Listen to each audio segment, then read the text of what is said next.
Okay, so here we go. So I'm just make sure if everyone can hear me. Hello. So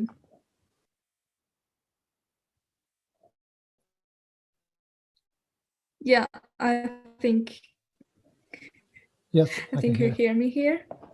And I'm also doing live streaming on YouTube channel. Thank you so much. And I just stopped my video for make it faster.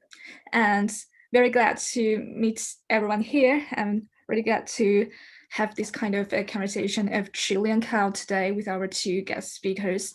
And in this panel, we're gonna discuss a complicated past of cybernetics in the socialist Chile and extrapolate how it is applied to dispel anti-neoliberal protest. We will explore how different ideologies can influence the attitude of technological use and re-evaluate the so-called utopian project in the contemporary situation.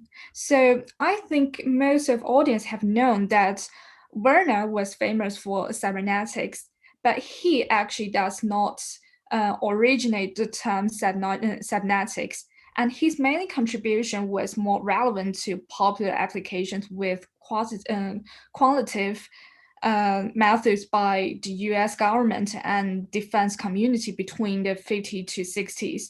It was applied to different centralized domains such as locating aircraft flying. And so how does it relevant to the Cybersyn? We can extrapolate from the history that Allende's Cybersyn existed by British IT theorist Beer attempts to balance the centralization and distribution and to explore the alternative pathway different from the mainstream Cold War countries. And this history was unnoticed until the publication of Cybernetic Revolutions of Technology by Adam Medina at MIT, and it aroused a global attention to such a short-term socialist experiment. So that's why we have this kind of a conversation of Chilean cloud. It is not only a tear gas investigation in contemporary situation, but also we want to trace back to such a history. So we're gonna look at here. At the left is the translation of cybernetic revolutionaries, and the translator is Xiongjie, is our guest speakers here, and on the right is an image of tear gas investigation by forensic architecture. So we have Martina here, and Martina will gives a kind of sharing about her idea on this subtle investigation. So we have Martina here. So Martina is a member of forensic architecture, and she works for forensic architecture for several years, and she does many examinations on this tear gas in Chile. And we have Xiongjie here, and this is his another book published by 异步图书, and maybe you can buy some his new publications here. And he also has a great contribution to Chinese IT industry. So with a brief introduction, we're gonna enter into the main section. With lots of questions of technologies and politics, we are here to discuss how technologies can be used in terms of different ideologies and in terms of different political situations, including international relations. And we gonna to re-examine how would Justine could be, and what is Justine's, and what is Justine's in such a kind of complicated political context. So here in this panel, we And they will respectively share their ideas of Cybersyn in Allende's social spirit, and then move on to the digital investigation of technological use in the protest against neoliberal Chile policies.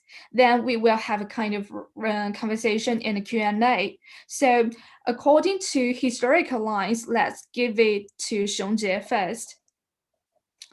And maybe Xiongjie, you can share your screen, and here I'm just stop my share screen. Sure.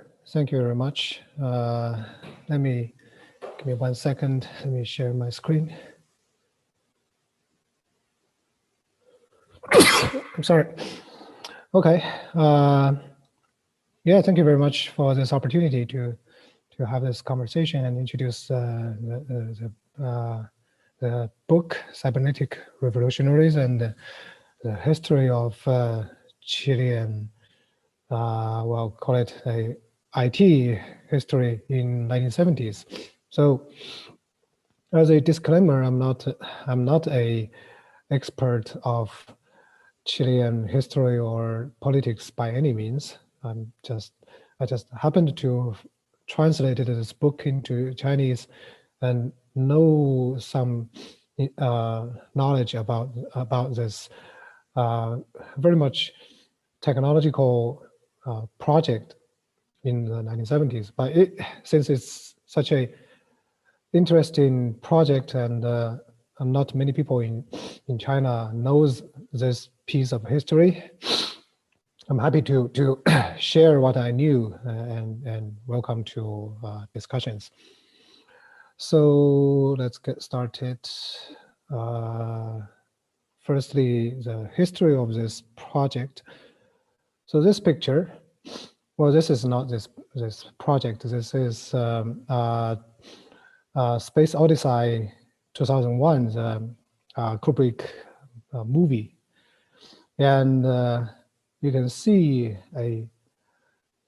on a style manner very similar to the Kubrick movie. This is part of the Cybersyn project. This room is a control room of the Cybersyn system. So you can see it's the word people use to describe this is futuristic. It looks like equipments from a future, from a science fiction movie, and in this room there are chairs with buttons, and there are displaying screens. So looks all like in a space technology or that kind of thing, instead of a place in 1970 in Chile. So that's the impression many people, when they see this picture, this is the most favorite impression of Cybersyn project. Many people were attracted to the futuristic impression and became interested to this project, including me. So that was the reason attracted me to translate this book. So really, what is this project? Cybersyn is a created word. So it's a shorthand for cyber synergy. That means, so in China, some earlier researchers translated the cyber synergy word into 赛博协同. So it's a meaning translation. But I didn't translate this because I think this word has its own what do you call it? Its own life. When you call it, and when you give a dog name, then the dog has its own life. So I didn't try to translate the Cybersyn's word. And in Espanol, the project was called the Proyecto 5. So it's it's project synergy or project synchronization. So it's that's how this word comes into the name of the system. And really, what is about? So we go back a little bit into Chilean history. In 1970, Allende was elected by the Chilean people as a president. He was a socialist, and he was progressive, and he was elected with high percentage, like 80 something percentage people elected Allende. So he came into power and started his socialist reform to the economy. So the idea is under Allende administration, Chilean government started to get back control of a lot of industries, including their mines. You know, most important economy in Chile was actually mine. So they get them back from the large capitalists and foreign companies, and make them nationalized. So in the 1970s, the COFO, it's State Development Corporation. By the way, it's a interesting finding that Chile in 1970s had a state development corporation. If you look at its mission, the mission of this company, it's actually a company, a state-owned company. If you look at its mission, you found it's quite similar to SASAC, 国资委. It's basically owning and operating state-owned assets. So and you'll find this type of organization did not exist in Soviet Union. So Soviet Union didn't have this type of what do you call market mechanism against its state-owned asset. So this is also some interesting finding in Chile. But anyway, side topic. So in 1971, COFO already responsible for over 150 enterprises. So these are most important enterprises in Chile economy. So they are nationalized and being managed by COFO. So managing such level of economy was actually a new challenge to the government and to COFO, to its to its managers. So they need to find a way to run those important industry without losing its efficiency. So that's the background why they need some technological support to run their economy. And so there comes beer, Staffel beer.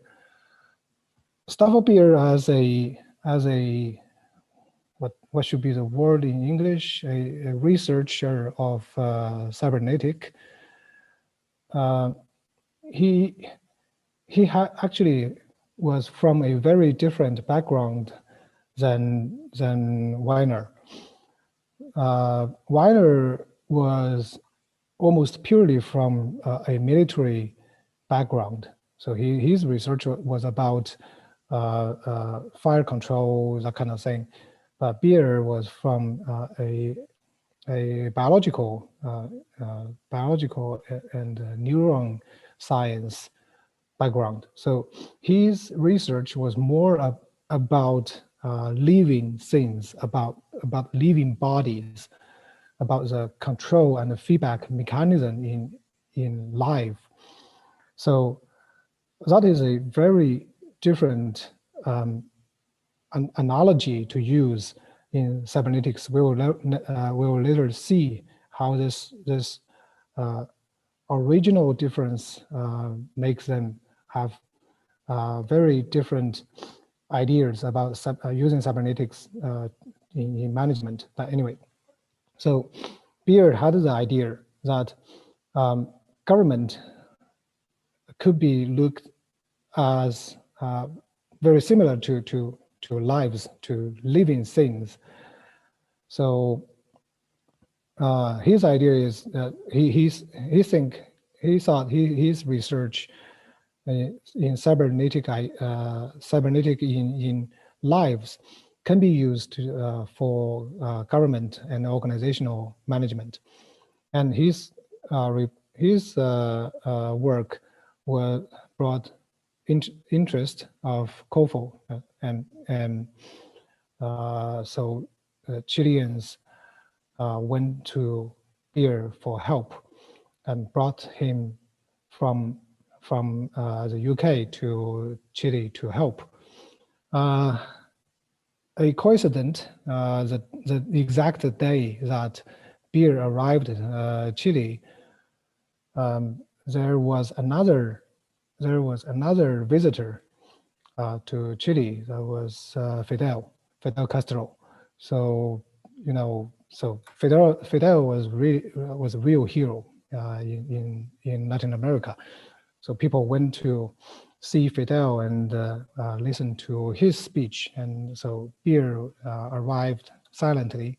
Not many people noticed. Only a few people was there waiting for him. So that was a coincidence. So this is his design for this. So what does it really mean to applying his theory? Is he tries to implement his idea called the liberty machine. So the idea is that the whole government, or even larger, on a larger scale, the whole country economy can be described as a liberty machine, meaning managed as a machine very efficiently, but it has liberty. So as a center of this liberty machine is a operation room. So really a series of operation rooms, but as a very center is this operation room with also another coincidence. You can see there are seven seats. That means it's prepared for 7 highest authorities sitting in this room and making the most important decisions for this country. And another coincidence, that China's Central Committee of China Communist Party is also 7 people. So I don't know, it's probably there's some mystery feeling that 7 people can make the most intelligent decisions. So anyways, the idea is to put those people in a room and surround them with abundant information. So information makes power. That is I think a very clear message in this design, that that people making decisions sitting in a circle, meaning they don't have a rank in each other. It's a very democratic setting, and what really matters is information. So okay, this is the design, the plan to implement his idea, liberty machine. And at the end point, so end point meaning for example, the factory. In about 200 I don't remember, factories. The technology that used to gather information is this Telex. So it's already out of date technology that you can basically it uses teleport channel, but it also comes with a keyboard, so you can type on the side, and the other side would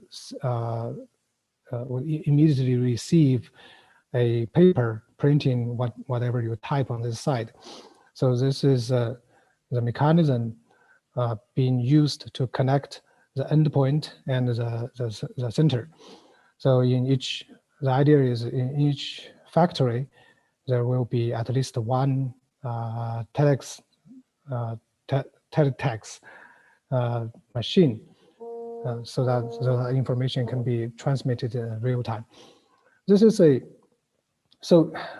when we say this is a cloud system, is not really cloud as we understand it today, because the cloud we understand today, or big data system we understand today, consists of a lot of computers. But back that time, Chile did not have that many computers.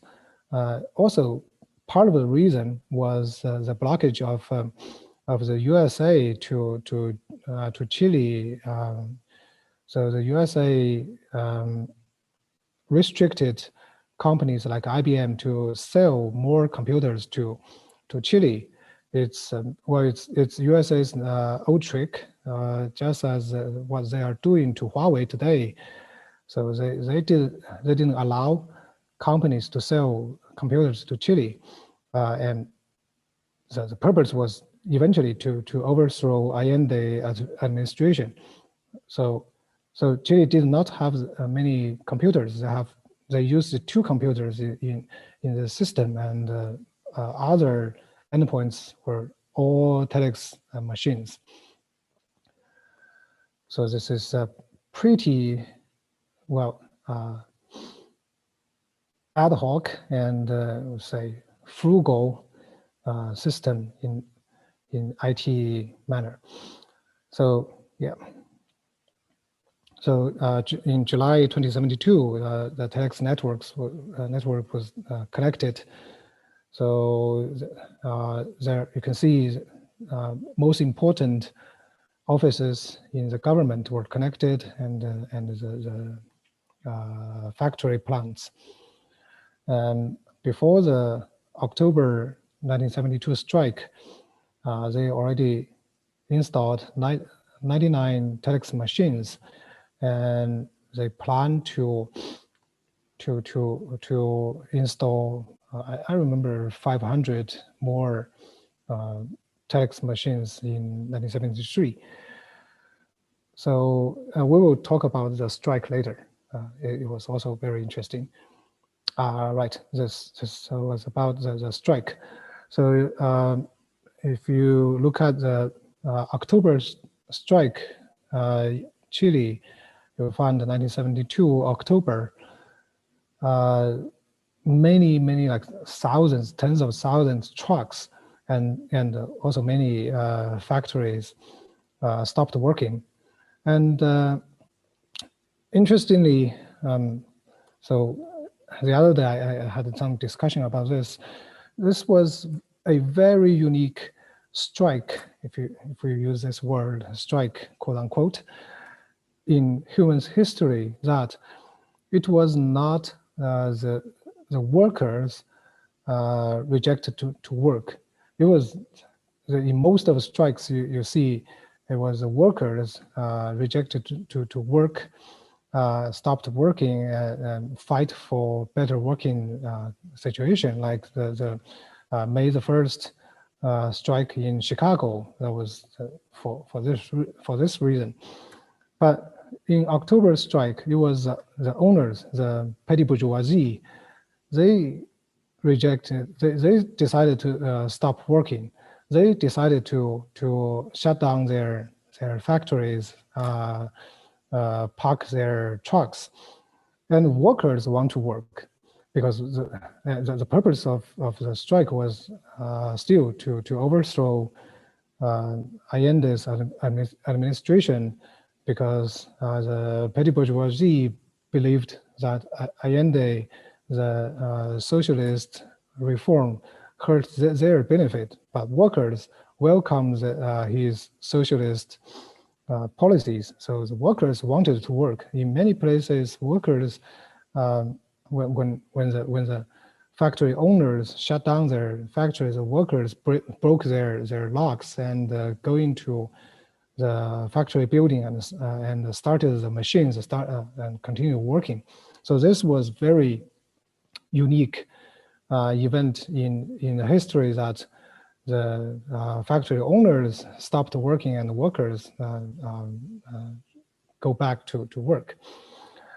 Anyway, so in the strike, the Telex machines are used and created huge value, helped Allende administration to connect to multiple sites in the country and give them instant information so that they can make a quick decision. So that made the government overcome the strike and survived the strike, because as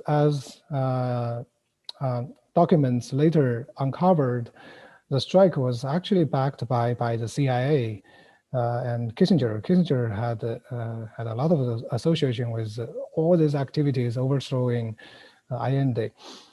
So it was supposed to already overthrow Allende by economic attacks, but it didn't succeed, and Allende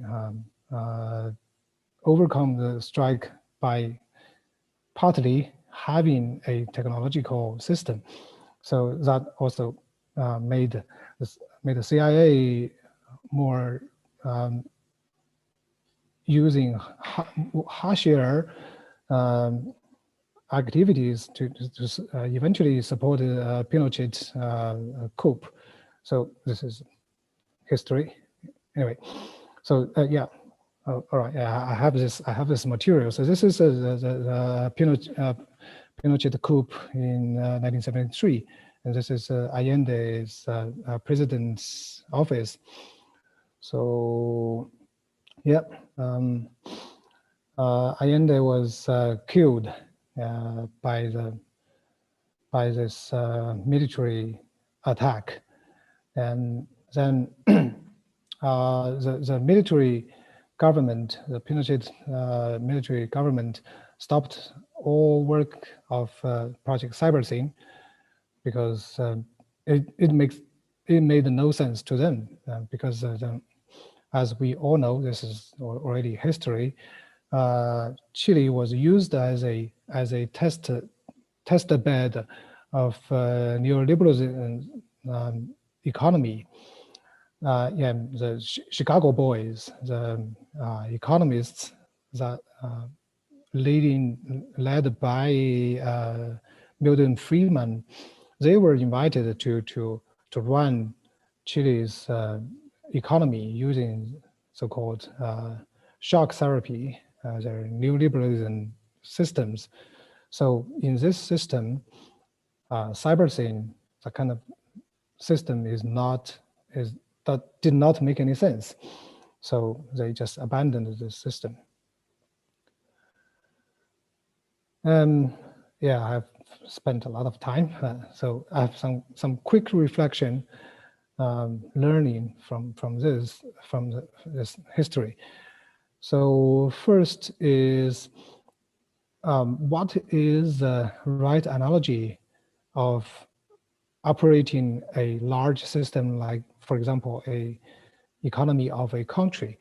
Should it, so we can all agree that cybernetics can have some value in this topic, but what type of cybernetics, right? should be like the fire control system that you give very straight instructions and get very clear feedback, or as a living thing that the instruction is not so direct, is more or less vague, and the feedback was also not instant and not necessarily always clear. Beer's belief was the viable system model apply more to lives and also to large systems like economy.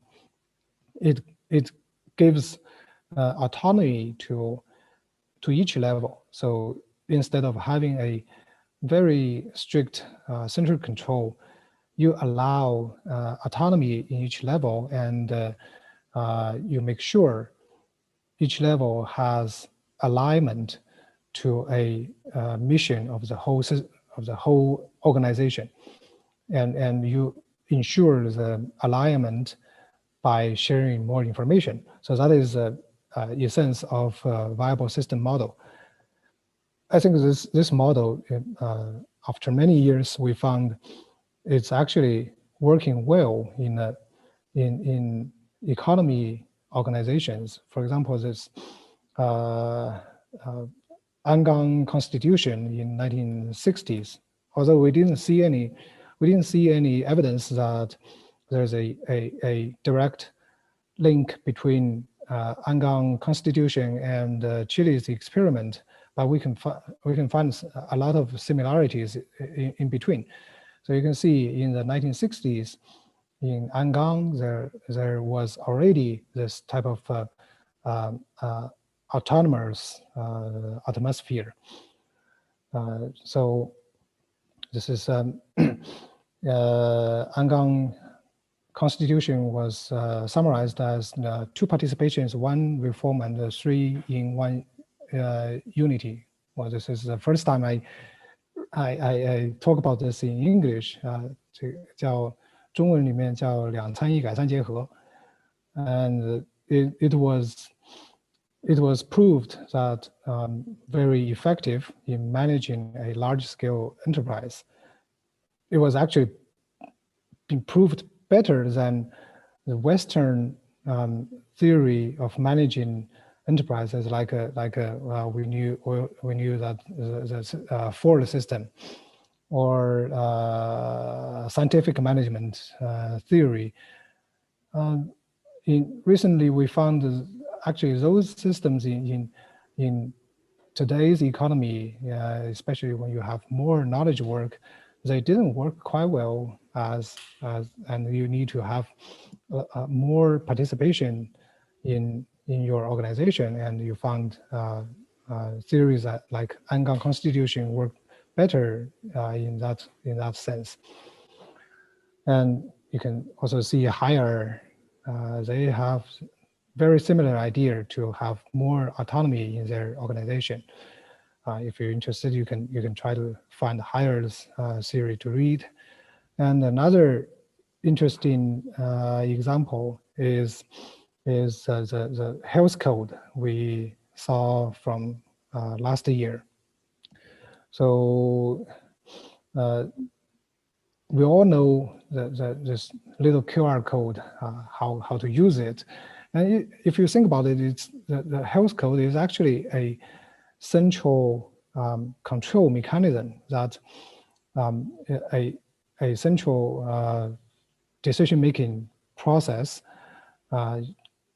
with a lot of data, and essentially decided you have a green code or have a yellow code. And if you have a green code, okay, it's fine. You can get into this office. If you have a yellow code, sorry, you cannot.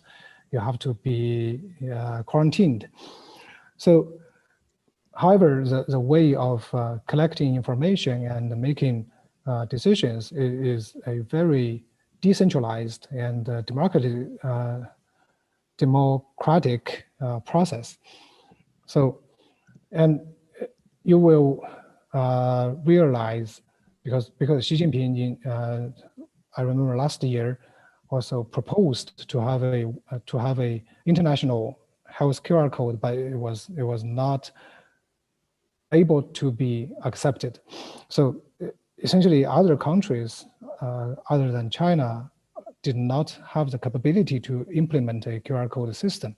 Only when the ruling party, with its full heart, serves the people, and it will have the ground to collect information and make sure that the data being used in a way that really serves the people.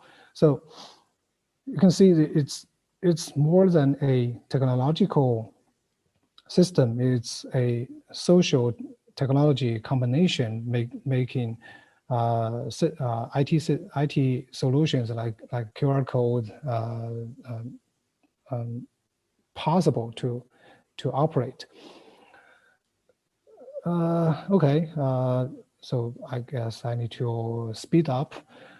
So the argument between socialism and the free market at the beginning was a important argument was that if you implement socialism, you will meet the challenge of calculation. You need to have a lot of information and do a lot of calculation to decide the price of everything. It was considered impossible in the 1920s and 1970s, and it was believed the Soviet Union economy crashed because of this reason. But is it still impossible today to collect those information and do this calculation? We don't really know, because 1970, we already know that 1972 in Chile, this type of large scale data collection and calculation was almost there. And we all know, and we also know that the failure of Allende's socialism experiment was not because the government could not run its economy. It failed because of the intervening of the USA, and we knew that through the unclassified documents that Kissinger directly gave instruction to CIA to overthrow, and spent like tens of millions of dollars to overthrow Allende. So it was not an economy failure; it was a political failure. And after that, this is the gentleman on the right side was Pinochet, and the second on the left was Milton Friedman. So Pinochet invited the Chicago boys to run the economy. So we have to ask this question: what if, right? What if the USA did not intervene in such harsh way and overthrow Allende? What if Chile's experiment could be known by China and the Soviet Union earlier? What if we started this big data, let's not use the word big data, well, large scale data collection and calculation and computer aid decision making in a large scale. So is it possible this using of technology making people's life better? So, well, we can see the China government is, and the party is doing a lot of experiment in this direction. And I saw yesterday the People's Congress had a reply to Ma Huateng, the owner of Tencent, about his suggestion of using technological systems in the in the poverty alleviation and sorry, 乡村振兴. Well, anyways, the rise, the improvement of rural areas. So it was very positive reply that a lot of new technology, 5G, big data, and IoT, artificial intelligence will be used in rural areas and to make people's lives better. So I think China is now we are facing something new in the human's history, that we have the power of collecting a lot of data and doing instant calculation, and we have a leading party that serving the people is its mission. So I'm very optimistic to see what will happen in the next decade. But this is already off topic. So I think we should give it back to the host and to Martina let's discuss more about Chile. Thank you very much. Thank you so much for such a kind of informative and educational sharing. And I've already seen there are lots of discussion in the chat box, and it's really excited to discuss later. And I think the main point is not something about decentralization or centralization, because the point is how would you use technology to make a better social services, and how do you if you make technology worse, like in a war, in military application, or if you use technology to make a kind of pandemic control or something. But it's a lot of things to say in the later discussion, and then I'm really thrilled to give it to Martina to have a sharing of digital investigation in Chile.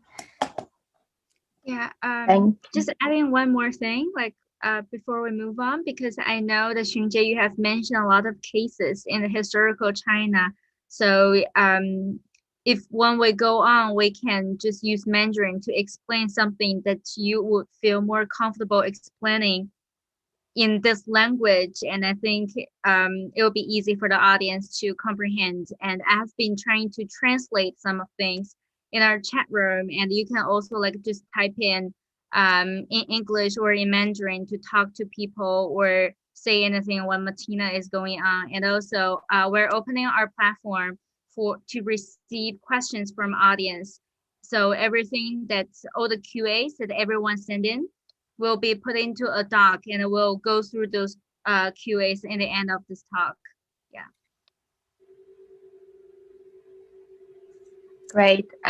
Yeah, I can see already quite interesting questions, and I'm eager to get to them at the end as well. Let's see how my talk is going to inform the conversation so far. Well, let me just get into the subject matter. Right. So, like was mentioned before, I work for forensic architecture, and this project is cited in Chile. And just a caveat, you know, again, similarly, I'm not from Chile. I'm not directly involved in the protest. All I'm going to tell you is from the perspective of what I know from people who participated in the protest, people who know the context, and also from my own personal experience with the subject matter for the last year. So we were asked by No Más Lacrimógenas, which is basically No More Tear Gas, an organization that is, among other things, advocating for the stop of the use of tear gas. And we were asked to conduct an investigation into specifically the use of tear gas during the protest. And as you know, this has been a common occurrence in the recent years in the wave of protests across the world. And we We know that the protest started primarily in 2019, and it's kind of tackling many issues among prices of travel, through inequality within education, and many other cases.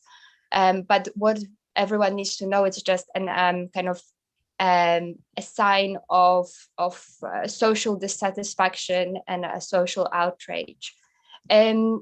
We obviously couldn't tackle the whole complex landscape of the protest. The protest happened every day for months. We chose to speak of the day of the 20th of December 2019, which turned out to be quite one of the most violent days of the protest, one of the first most violent days of the protest. Among others, this particular day became known for the incident that happened around Plaza de la Dignidad, where two of the Carabinero cars crushed one of the protesters. What we were given in, and commonly that happens with most of the projects of forensic architecture, we develop a project on the basis of visual and video material that is available to us. In this case, we received quite a fair bit of information and recordings from the protesters on site who participated in the protest, and from other activist organizations. But the footage that is especially interesting and important and very informative is the CCTV footage that was placed on the neighboring building. And it's essentially recording all the time. You can see the live stream on YouTube now. It's positioned towards the center of the roundabout, where the protests usually take place. And especially, you can see the characteristic roundabout and the statue of Baquedano. So this is the YouTube channel. As you can see, there's still recordings from a few days ago when I took the screenshot. The protest very quickly escalated to the point where there was this massive outpouring of the public within the square. You can barely see any of the roundabout. You can barely see the statue anymore. And that happened in October of 2019. And the protests, they would start, to my knowledge, as a very, in an environment that was very supportive, in an environment that fostered artistic expression, songs, chanting. So it was this beautiful way of coming together and expressing the same sort of level of distress and dissatisfaction. Something that I kind of relate to on the side of my background. I'm from Poland. We've had a wave of protests. There are some parallels also on the origin of the protest. But coming back to the day of 20th of December, we started looking at that footage from the protest, from the kind of early hours of the protest. And we first and foremost, FA was interested in the environmental angle. So we thought that this is such a unique opportunity for us because of this footage recording constantly and giving us a full overview of the roundabout and the neighborhood. We thought this is a great example to also try and measure tear gas concentration in the air around that location, which was never before done. And what we need to also notice about this protest is that it was unique in its architecture. So this was the first day where the police anticipated and announced that they're going to be on site. And what they've done is they have blocked off the roundabout with barriers, with metal barriers, so that people wouldn't be able to access the statue, which became symbolic of the protest, right? And very shortly after the kind of more and more crowd started gathering, that statue was actually being accessed. The barriers were actually broken down.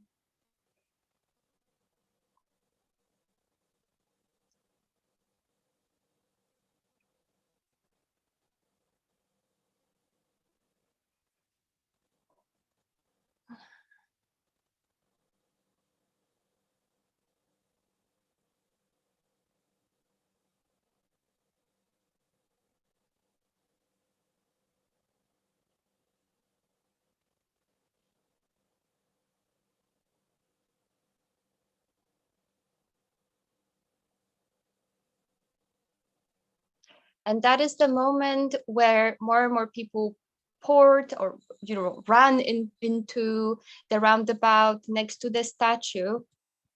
And obviously, what you need to understand is that there are many Carabineros cars who keep pushing the crowd on the roads. But once people access the roundabout, no more cars can really access the roundabout. And there's an escalation, an increase in release of tear gas. So we counted overall in about 3 hours, we counted 594 tear gas canisters being released, which is an absolutely staggering amount. So what we then did, we very carefully marked in the footage in time where each tear gas originated. And we mapped it then on a very careful and accurate 3D model. And here you can see how all the dots of all the tear gas from around the square have been mapped in the right order. And on the bottom of the image, you can see a timeline which tracks all the tear gas as well in time. So you have a mapping in time and in space. I can show you here the reconstruction of the simulation of the tear gas. So this is a real-time simulation of the tear gas particles in the air.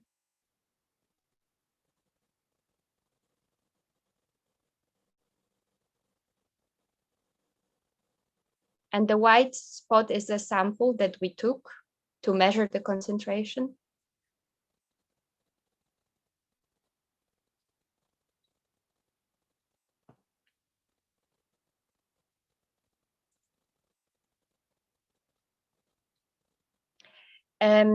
And we use that to measure the concentration for a period of 10 minutes out of the whole protest within a sample of 6 meters by 6 meters.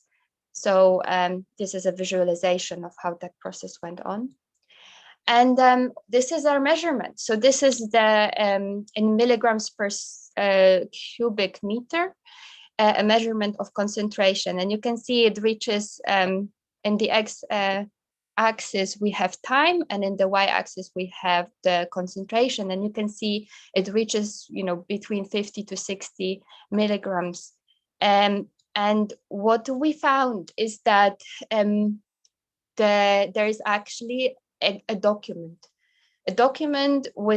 known to all the Carabineros, a public document, or rather a government document, that specifies that there cannot be a release of more than 2 milligrams per cubic meter, because that is the level beyond which it is identified that there will be a significant harm to the health of people who breathe that air.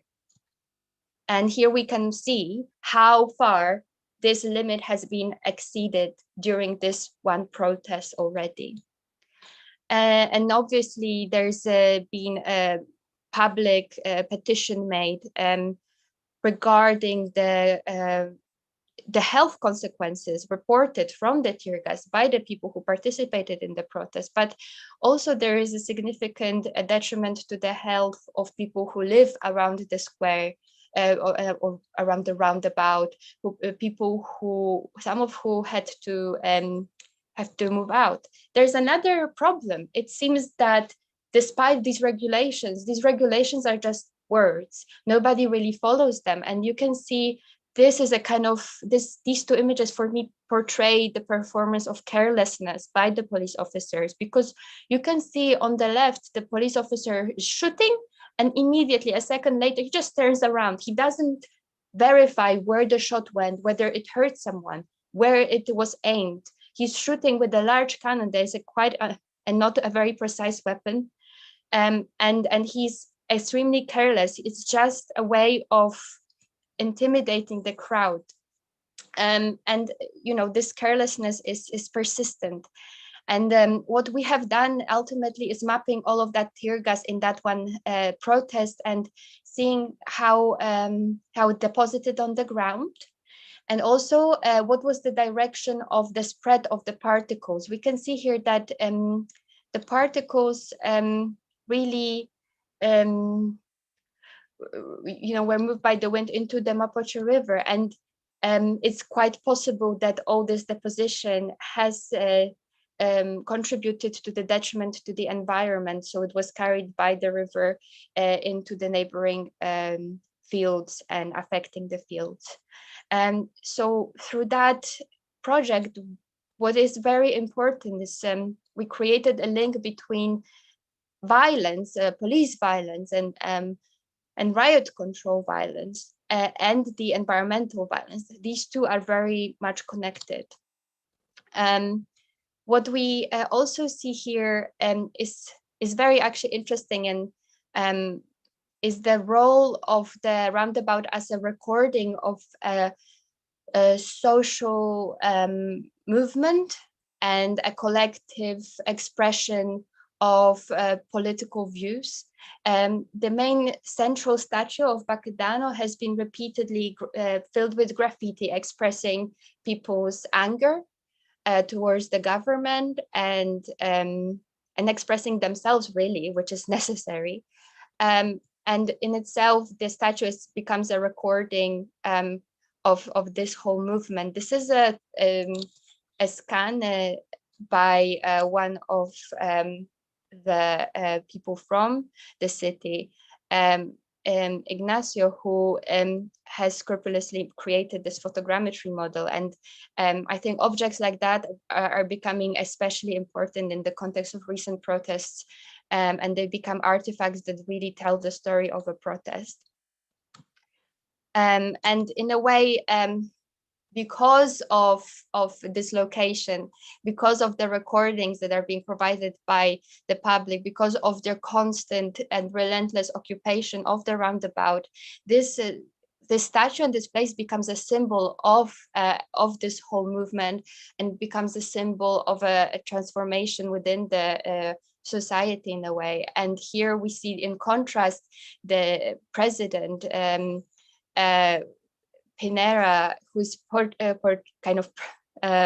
being photographed by the monument, and several days later the monument was repainted back to cover up all the graffiti. And this is an ongoing dialogue between the government and the public, who keep, painting over the statue and progressively trying to reclaim that space. This is one of the examples when the statue for a 1-year anniversary of the protest was covered with red paint. And it's being persistently, even after that December day that we investigated, it's still ongoing. It still is the side of, there are still recordings of that movement. There is still a very much spatial and architectural sort of display of power going on within that roundabout. This is even from this month, from a few days ago, when another protest happened, and it was again dispersed with the people were dispersed from the site with another tear gas vehicle, which is also what I wanted to add, is not only were there 594 instances of tear gas on the day we investigated, but there were also 2 tear gas vehicles that contain quite substantial amounts of CS within it. This is footage from, again, 2 days ago, not 2 days ago, a few days ago, to my knowledge. So this work is particularly interesting and relevant, not only for Chile, because once again, we're not there. We are quite aware as investigators of our limitations. We're just coming from an outside perspective, and we try to do the justice to any context as much as we can. But at the same time, this project is, and the case of Chile becomes a test bed for this technique that we've started, but also a kind of a model that speaks to the limitations of tear gas and can become an evidence in the kind of global advocacy for the ban of tear gas. there are other resources and other projects that talk about the limitations of the tear gas and the problems of the use of tear gas. What I want to leave you all with is just understanding that there may be documents that specify what are the limitations of the tear gas that can be used against protesters. But that's all to say that, as you could see, it's not really, there's no possibility to control it on site during the event. There's no possibility to verify the levels.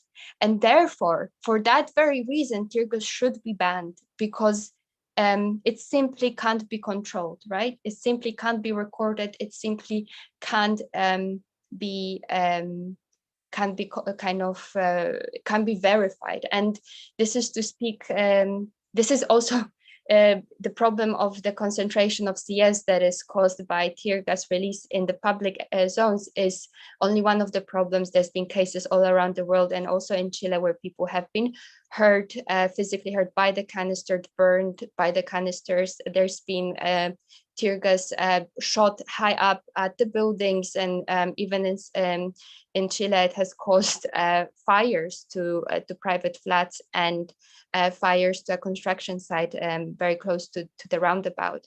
Yeah, so this is perhaps a beginning of some bigger argument and hopefully a beginning of a change. Yeah, thank you. I think that's it from me.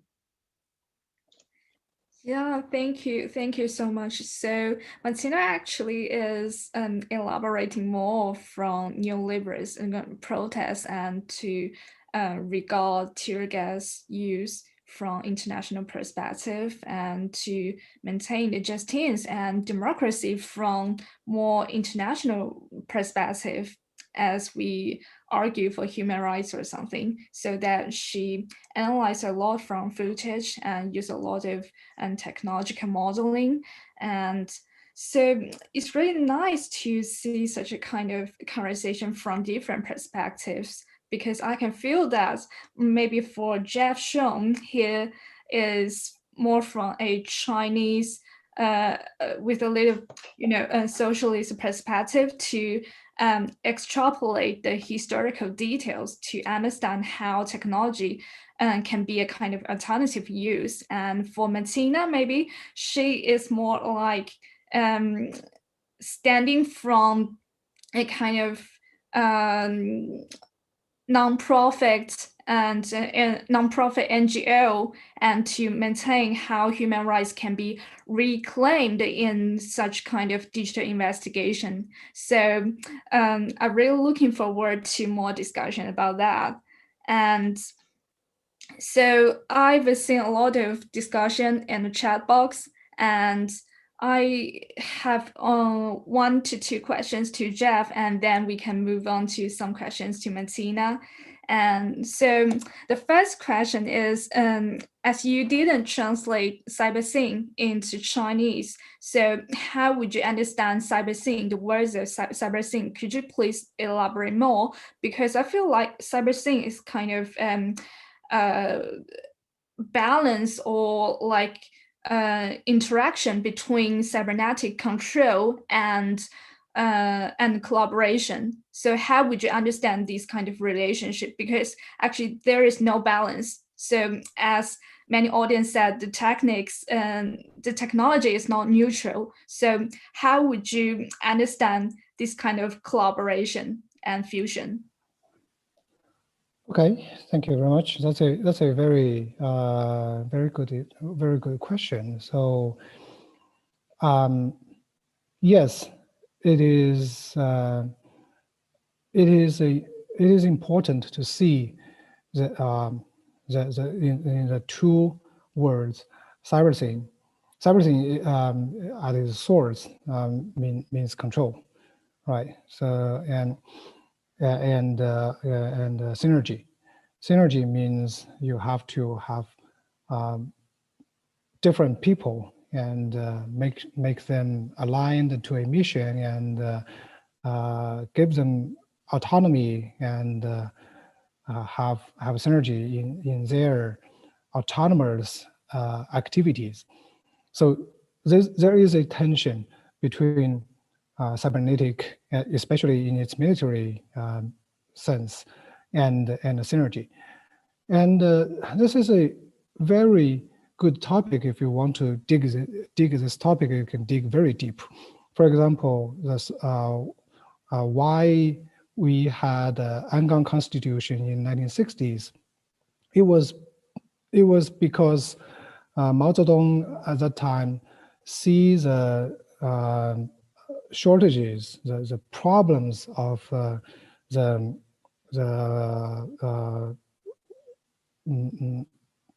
management system in Soviet Union. Back at that time, the Soviet Union system was basically the single leader of factory was in charge of everything, 厂长负责制. So the top manager was in charge of the whole factory. And Mao Zedong sees the problem of that system, and that's why he promoted Angang Constitution, that you have a more democratic system in management of factory. You have managers and workers and technological experts. Three groups can work together, and it forces managers to be involved in producing, and also allows workers to be involved in management. That is 两参一，我们讲两参一改三结合。So this is a system.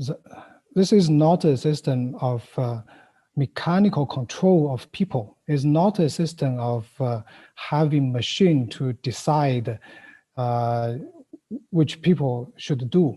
It's not a fire control system. It is actually a system to engage people and enable people to talk to each other, to stand in each other's shoes and making informed decision together. So I think this is I think it's going to be a long debate in human history, because each extreme is easy to imagine. You can imagine one extreme, that you have machines, computers to control every people, and to have a ideal world that everything is calculated and controlled. Or you can imagine another extreme, that there's no central control. There's everyone just behave as individual and behave based on their individual benefit. But we know that neither of those extremes could really work in a real society. We have to have a balance in the middle, but the problem is where the balance should be. I think the word Cybersyn, in a very philosophical manner, reflects this tension between mechanical control and people's autonomy and synergy. You're on mute. Yeah, thank you. I can understand probably it's more due to a kind of management system. So Cybersyn actually is not the point, and technology maybe it's not the point, and the point is how people use it in a social relation and how people mobilize that in different hierarchies. So I think it's a kind of a good point. And so here I also have the second question to Jeff Sean, and then we can have more discussion together. So the second question is, to what extent do you think that digital technology take a part in those giant projects? Because as you said, that the point is not to use technology to control or decontrol or something, but to permeate it into the social relations and to to give such kind of ideas and generate flexible ideas for those masses. So how do you feel about that? How do you feel that that is it technology more important than human, or just like human organization and different groups can use technologies? Okay, so first of all, we can never allow that technology becomes more important than human. So right, so we should always, and in face of the emerging technology, we should always go back to the fundamental question: what is human right? Right. Human right means people should have the right to survive, to get cured when they are infected disease, to have electricity, to have safety in life, to have the right to talk to people and to get information, not be controlled what kind of information they can get. So, and this really, I don't want to talk too much on this topic, and this really leads to a interesting question I want to raise to Martina. Not really a question, but probably a discussion. So Martina did a very good research on tear gas. But if you think about it, what is the most effective way to stop people going to a street and protest? Is it tear gas? No, it's Facebook.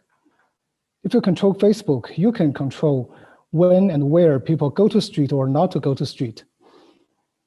You can, if you control Facebook, or if you are controlled by Facebook, Mr. Donald Trump, when he was controlled by Facebook, when he was silenced by Facebook, his supporters immediately disappeared from Washington Street. That is the most effective way to stop people from going to street and protest. So I think this is going to be a very interesting topic, because Facebook and Twitter and Google is the most important and most effective way to stop protest more than tear gas. So I think, I don't know, this is maybe a suggestion for future research, but I think I stop here.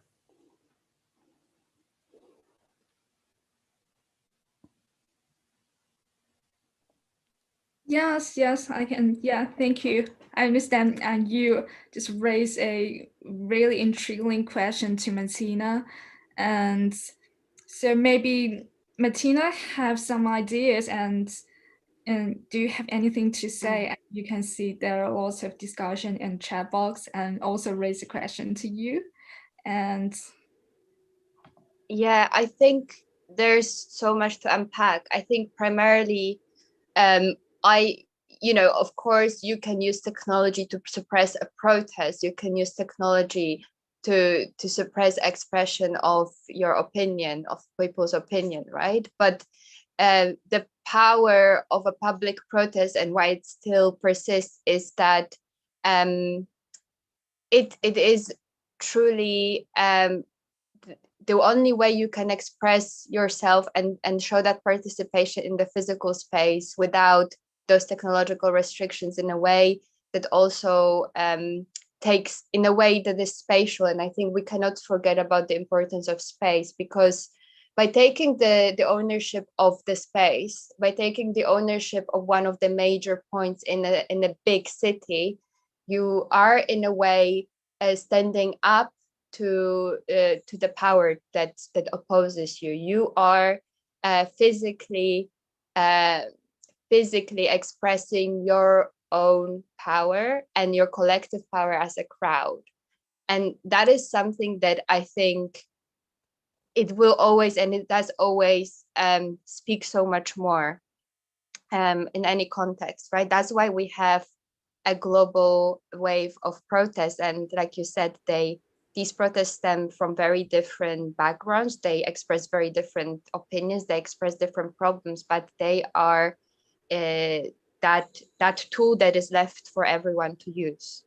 I think someone mentioned earlier in the chat, and I wanted to refer back to it because it's a very important point that I also wish to reiterate, that systems designed in this way, they're not in themselves faulty. It's just about using technology in an empathetic or emphatic way, in a way that is careful and caring of everyone.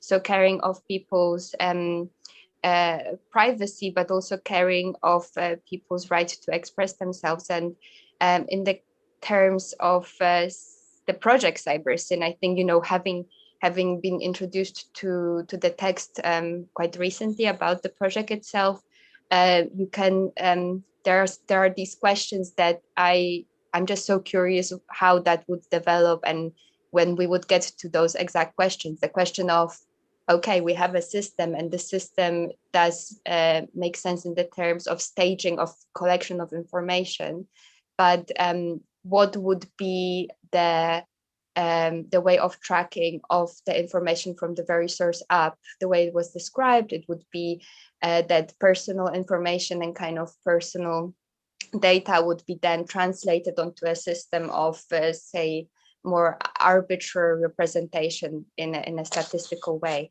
But would there be a way to also go back and track the individual? I think these are the questions that are most kind of relevant to what is happening with technology now, right? And in a sense, not much there is a very striking parallel. But on the other hand, you have these guerrilla strategies by people who are close to that place, that are involved in this political discourse, and you have these physical expressions of political mindset and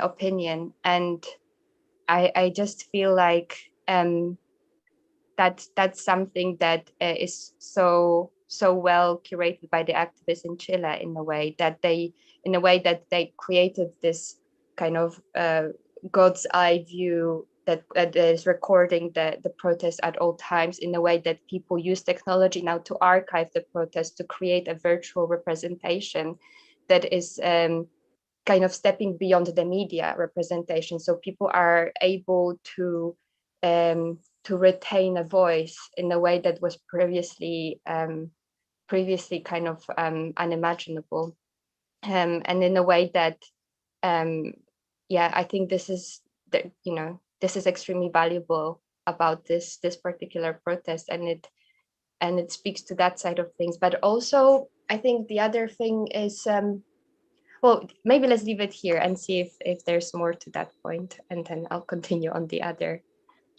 aspects.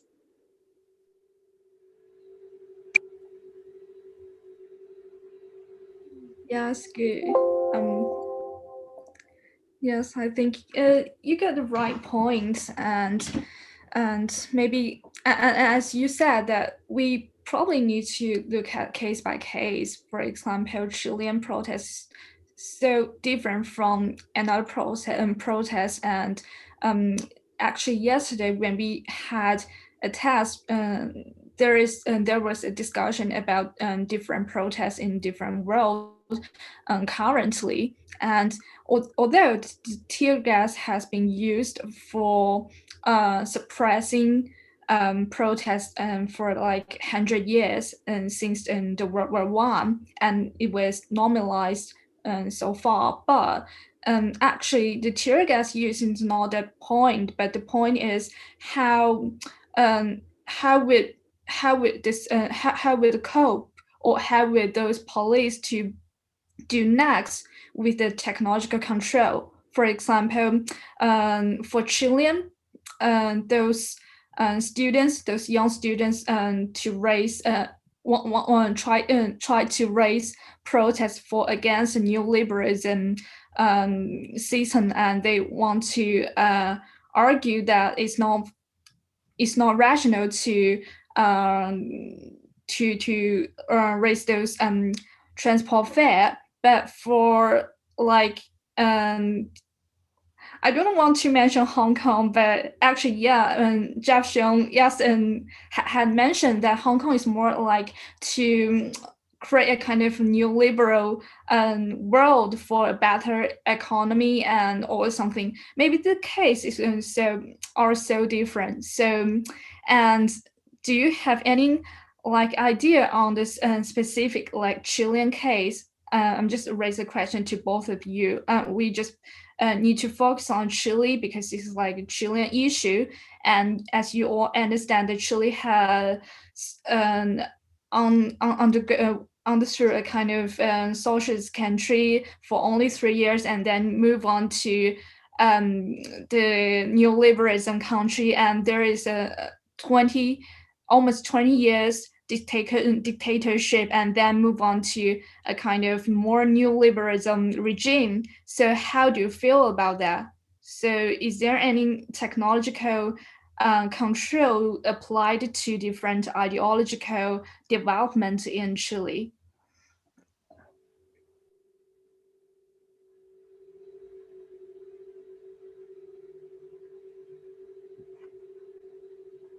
I mean, are you asking if there's a specific technological development in Chile because of the past? Yeah. Is that right?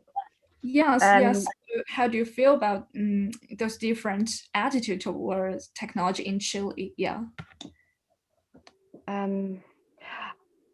Well, you know, I think it's all about, for me, from my perspective, this is all about vision and this is all about media. And what we've been seeing in the protests is that there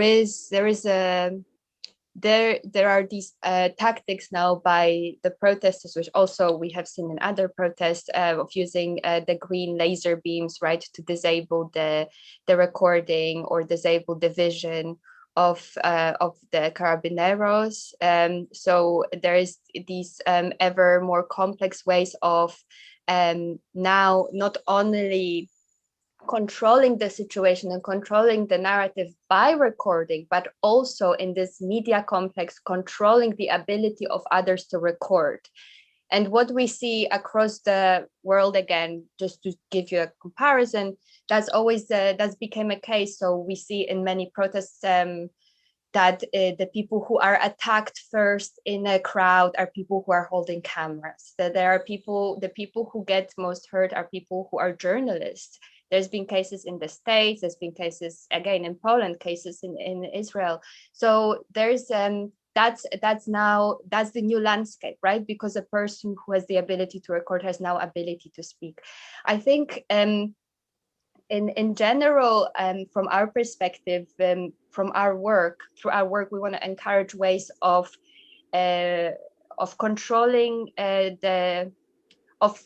controlling the visual narratives even more. So we're trying to provide people with knowledge about the possibilities of 3D reconstruction of a space, which is a possibility to expose the real nature of an event. It's a method of sometimes it's a method of countering the official narratives by the media. There's very often examples that we see again around the world where the same footage from a protest is being used in the media, in this state media, to say one narrative. But then when you actually unpack the footage, you see that this has all been completely subjective, right? It has all been, sometimes the footage is edited or spliced in a way that tries to present the reality in a very different manner than it actually happened. So what we see in Chile is just now a very, it's a media, in terms of technology, it's kind of a very complex media related technological landscape that's emerging. And yeah, I think that's particularly interesting. And you know, that, yeah, I mean, that's also, again, I know we're focusing on Chile, but that's extremely relevant to the protests around the world. What is the struggle now is the way to be able to collect the recording, be able to process the recording, and having means of translating the recordings in a way that don't obstruct the truth, and that often also pay attention to the biases that exist in the media, because we also have to remember that sometimes the recording itself can skew the reality, right? It can manipulate the dimensions, it can manipulate the durations, it can also make it seem like the recording is the portrayal of the whole situation, whereas there's other things going around the periphery. So yeah, that's the way I see it.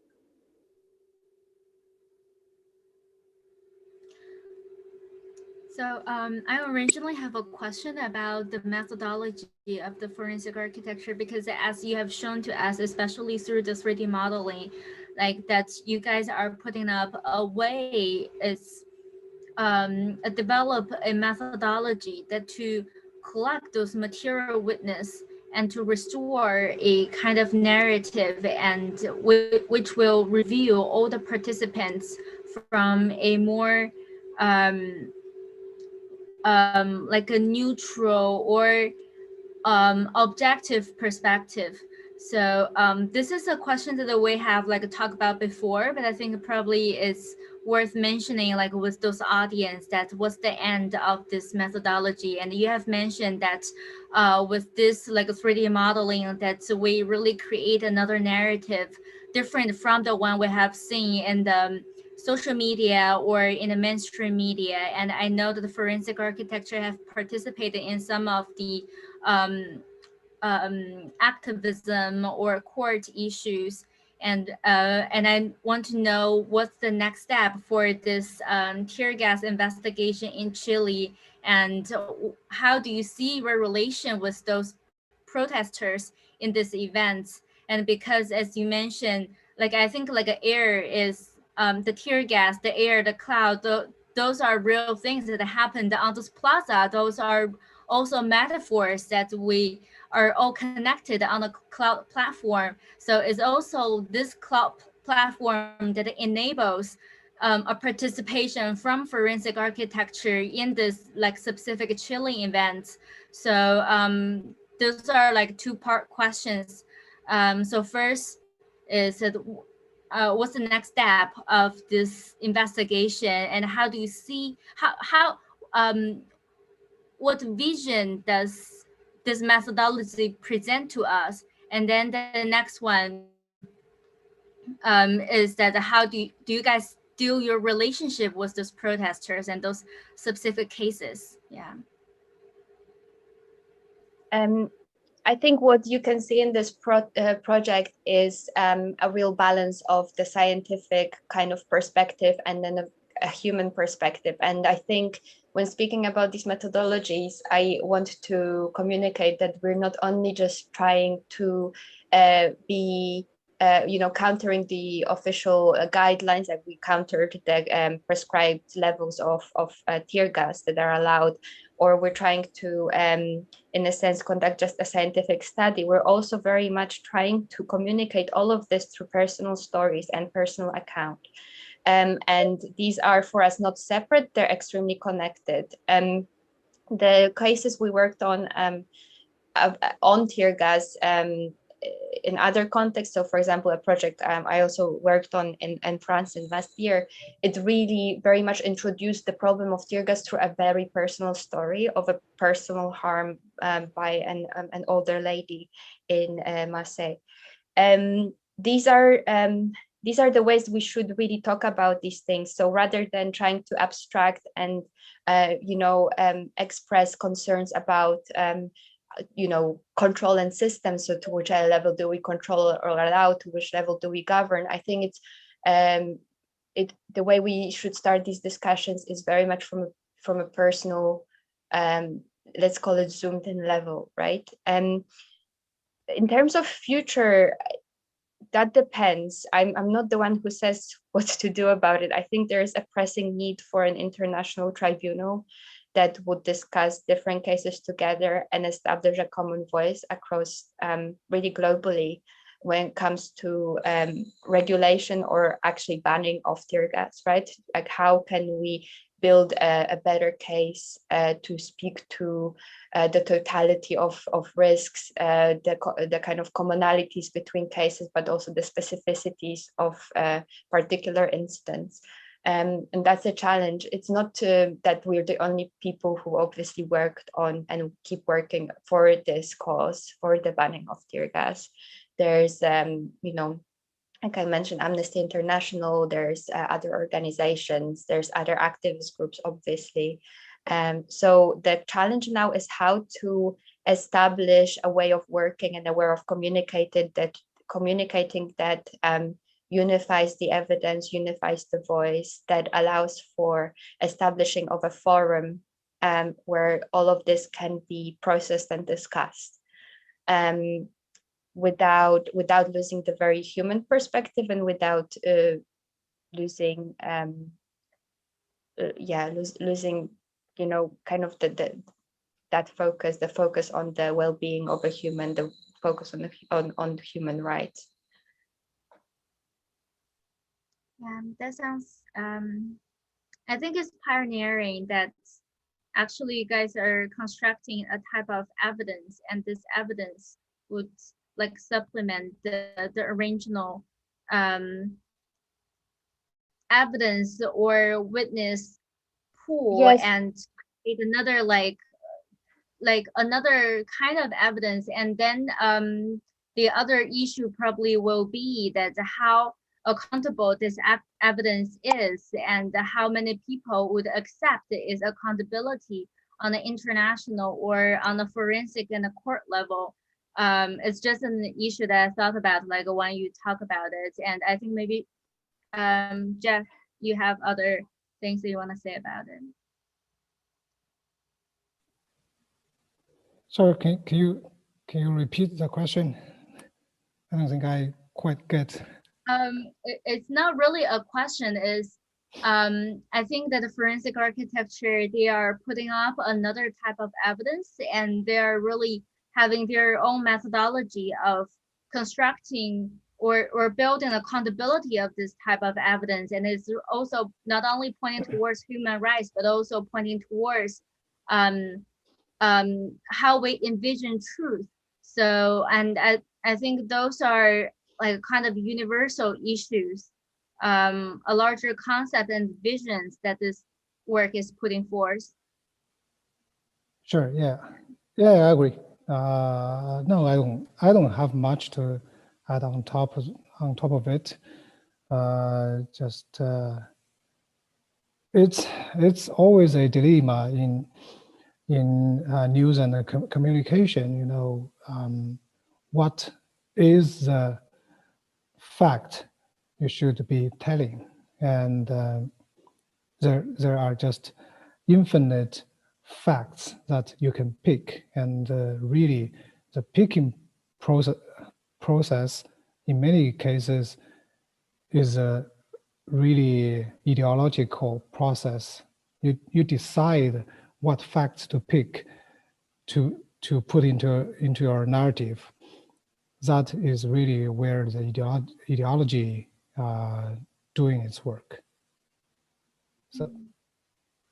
Yeah, but also from my perspective, the ideology also works on the level of technological design, right? So for our projects, working with AI and also working on cases where there is the highly technologized police force, right? So for example, the cases of the Israel, we do see over and over that on the level of design, you already, I mean, the designer of that system already projects their particular ideology. In the sense that there's a certain filtering of data, there's a certain setup to, there's a certain objective to a particular technology. It's, you know, and the biggest problem I think we're all facing is the complete over-trust of the technovisual, so the over-belief in the possibilities of the technovisual. And what I think forensic architecture is trying to do, and what the next step will be for everyone, is to very carefully look at the limitations. So very often in our work, we don't look at what we see, we look at what we don't see.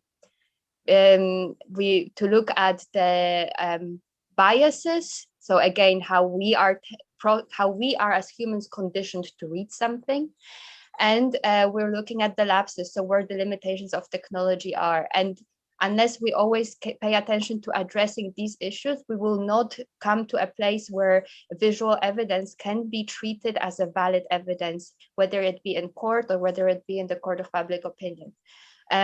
So, you know, I always tend to be quite skeptical about the overpromise and overtrust in the technological, and that's why this the issue of Project Cybersyn is so fascinating, because it balances the line in its assumptions. It balances the line of objectivity, but it doesn't seem to be critical enough of itself, and doesn't really seem to see already that everyone who came into that project came to it from a specific perspective, and that really contributed to the design and contributed to the way the technology was ultimately applied. So yeah, that is for me, that is the next step. That is the thing that I'm most passionate about. Yes, it's really great. And I think there are lots of discussion that you both of you have already discussed and answered, and it's really great to see such a kind of heated debate here. And maybe you can see my share screen here, and I just select few questions here and maybe to pose those questions to both of you. So like there is a question and asks about the rights. Who own the right to design the algorithm for governance? And is there anything algorithm cannot address well or justly? So I think it poses quite really correct question to forensic architecture's mission. For example, maybe from my understanding, I feel like forensic architecture pursuing human rights and justice for to kind of alternative way to overturn the given social order. So do you have any thing to say about the right to the audience and the right to the citizen about those technologies? Well, I mean, it's quite obvious in our work. It's the mission is also, well, let me tell you from this perspective. I think we could ourselves be considered a technologist, right? We could ourselves as a research lab, we could be considered a specialist. But I think what our mission really is to skill people up, to communicate that they are in the ownership of evidence, they are in the ownership of tools that can inform evidence. And in this way, that's the way we're really opposing any possible biases. I think it's on we do believe in the power of the communities to speak for themselves, and that is our relation to technology. It's more educational, it's more belief in the power of people to control it. It's more in the belief of in the belief in the kind of abilities also of anyone who has access to these tools.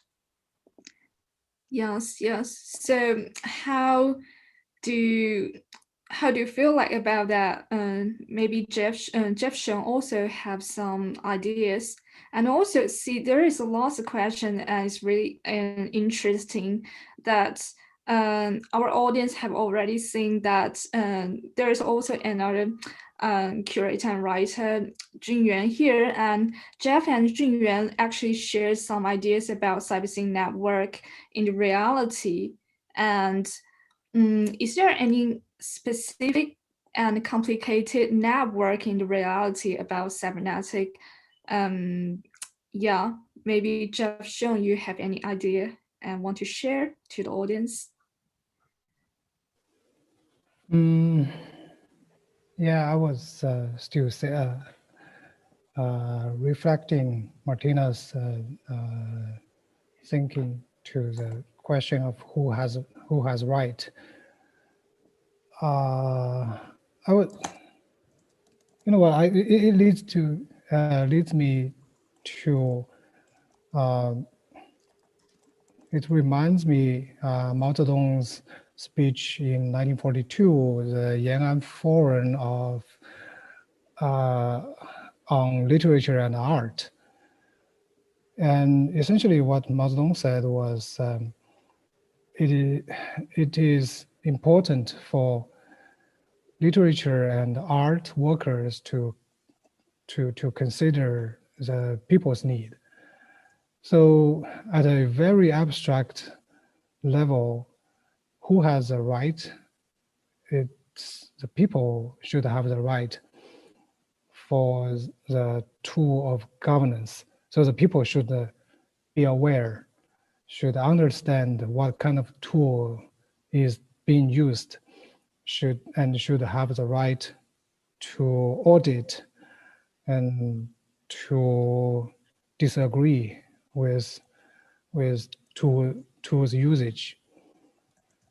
So I think at that sense, we should not assume that, for example, using tools like Facebook and Twitter, it automatically gives people the right to the governance. It's not working that way, because as far as we already know, and you can see it from Edward Snowden's document, you can see it from Julian Assange's document, Facebook and Twitter used a lot of mechanism to twist what people can see. And we already know that some progressive activists, their messages in Facebook timeline being cut and become mysteriously invisible to their followers. So you cannot assume that having a universal tool, having access to a tool automatically gives you the right of governance. So I think it's not a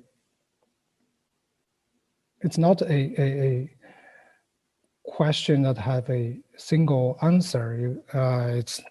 You cannot simply oversimplified to say that giving access to the internet is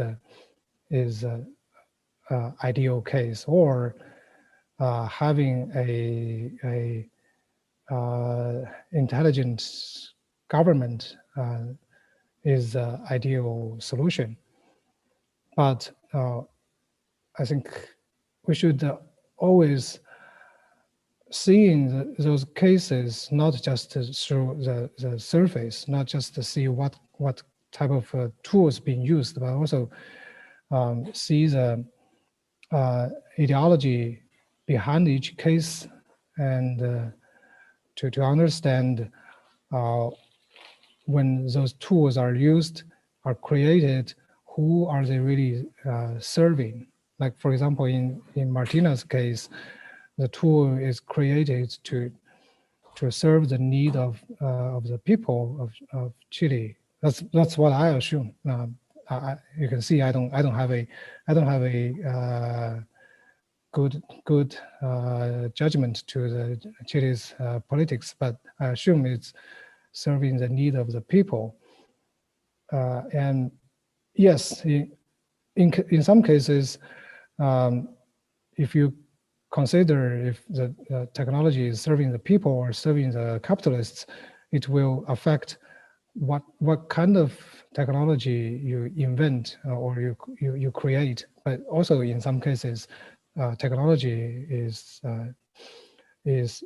general purpose. You can use it on either ways. Then you have to also consider the whose need is being served behind the technology usage. I'm not sure if I'm making sense. Sorry. Yes, I actually I can totally understand what you're trying to say, because I feel like sometimes when we talk about cases, actually we are talking about cases in international relations, and we understand politics not only from domestic governance.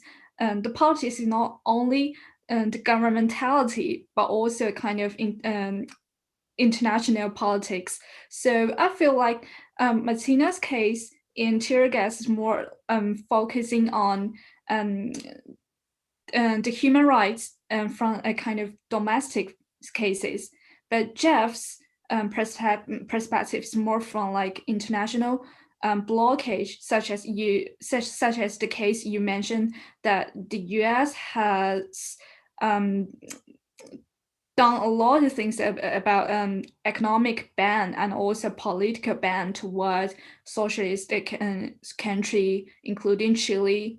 And so Chile has suffered from a kind of pressure, so that it had to envision such a kind of utopian project to defense or something. And so I think that's why we had a lot of heated discussion and debate in the chat box. And I feel like, but sometimes let me mention that there is not probably for I mean, in contemporary political issue, there is nothing to do with realism. For example, when we talk about capitalism or socialism, it's actually nothing worthy mentioning.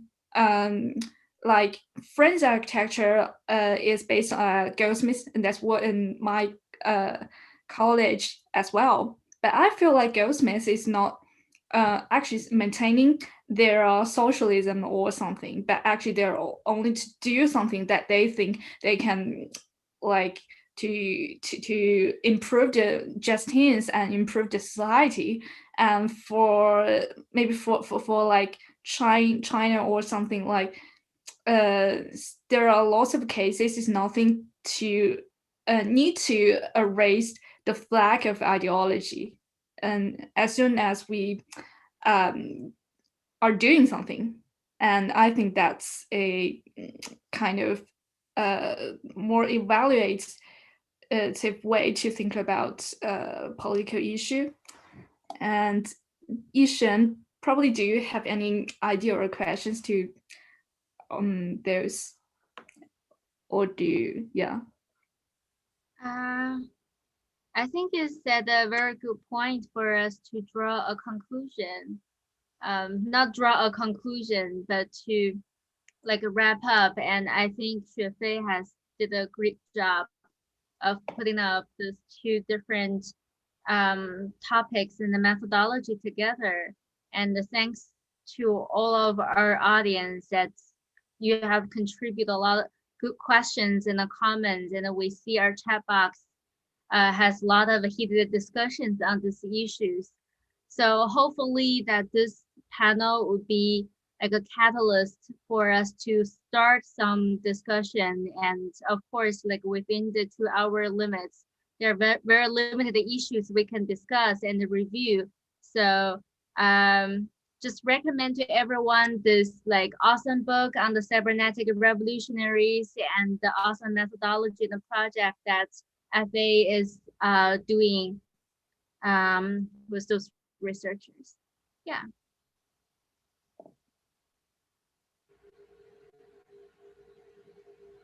Yeah, so yeah, I believe it's pretty late in Beijing right now. So it's very nice having this discussion with both of you. Yeah, thank you very much for inviting me. Very good conversation, and yeah, it was very good to also meet Martina. Hope we have further connection afterwards.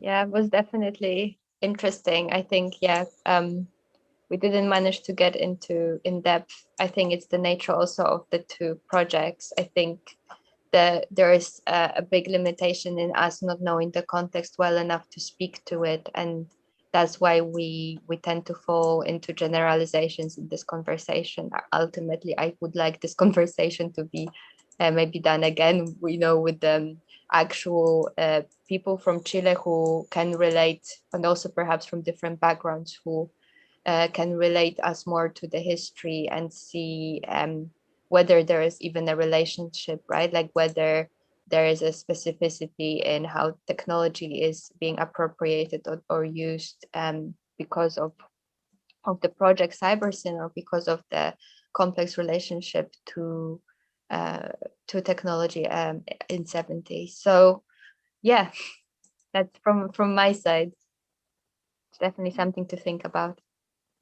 Yes, truly, because sometimes we need to talk with local people and ask their ideas about local politics instead of from an outsider perspective and raise some general questions. It's really a good experience to open up such general questions to our audience, because it's still a kind of worthy question to discuss with our own autistic audience, and it's really worthy to unfold this kind of history and also contemporary situation in Chile. And yes. Yeah, it's interesting. We have like tons of people from China, from Poland to discuss a Chile issue. So international. Yeah, I feel that almost unfair for the Chile for its absence. So yes, I agree. Yeah. Next time we should at least We should bring ask someone Chile from to discuss Latin America. Poland. Yeah, we should do the opposite. No, I really think this is something that everyone needs to pay attention to, because I really feel uncomfortable speaking to the motivation behind the whole protest movement, the understanding of the context. You always need to speak with the people, not for the people. So yeah, that's why it's quite a careful explanation from my side, because I wanted to honor to their perspective, right? I don't want to skew the truth in any way, despite my best intentions. Yes. To be honest, it's more like an ideological debate, especially in the chat box.